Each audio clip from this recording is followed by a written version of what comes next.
Λοιπόν, άσκηση άλγευρα α λυκείου ακολουθίες. Δίνετε το άθροισμα ακολουθίες αυτό, α1 και α2 και τα λοιπά όροι.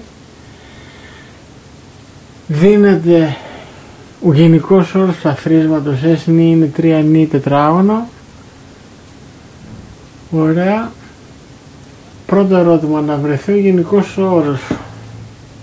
Το α νη δηλαδή, το νιωστό, δηλαδή το α νη σε συνάρτηση με το νη. Ωραία. S νη και 1 είναι S νη συν α νη συν 1. Άρα α νη συν 1 είναι S νη συν 1 πλην S νη. Οπότε α νη και 1 είναι 3 νη συν 1 και όλο στο τετράγωνο μείον 3 νη στο τετράγωνο. Άρα ταυτότητες συν 1 είναι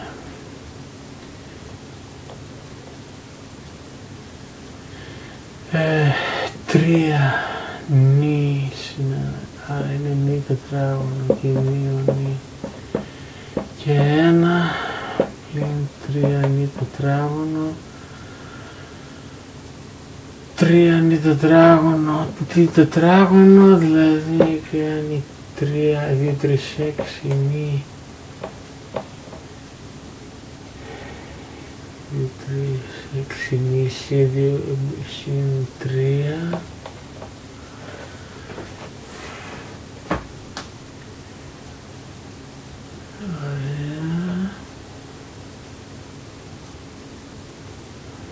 Τώρα βέβαια θα μπορούσαμε να το κάνουμε πιο όμορφο. Δηλαδή α νη και 1 να κάνει 6 νη συν 1. Αυτό πολλαπλασιαδερό και προς τα φερέτωνα, συν 6 πλην 6 συν 3, δηλαδή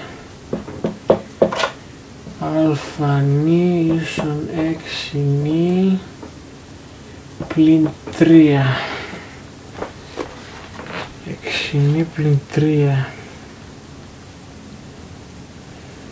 Ναι, σωστό είναι. 6 νη πλην 3 και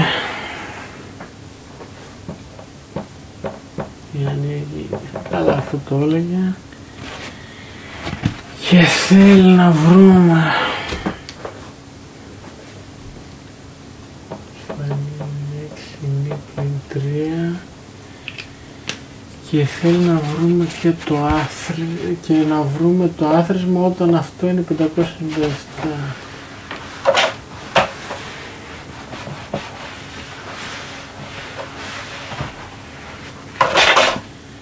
Το α νη είναι 597 όταν το 6 νη πλην 3 είναι 597,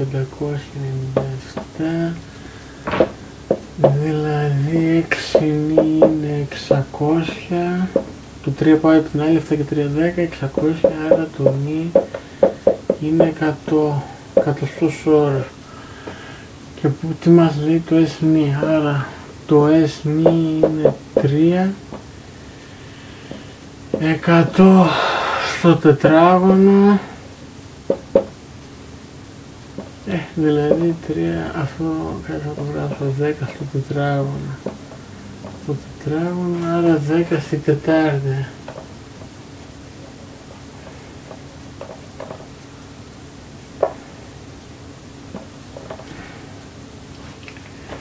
Αυτό.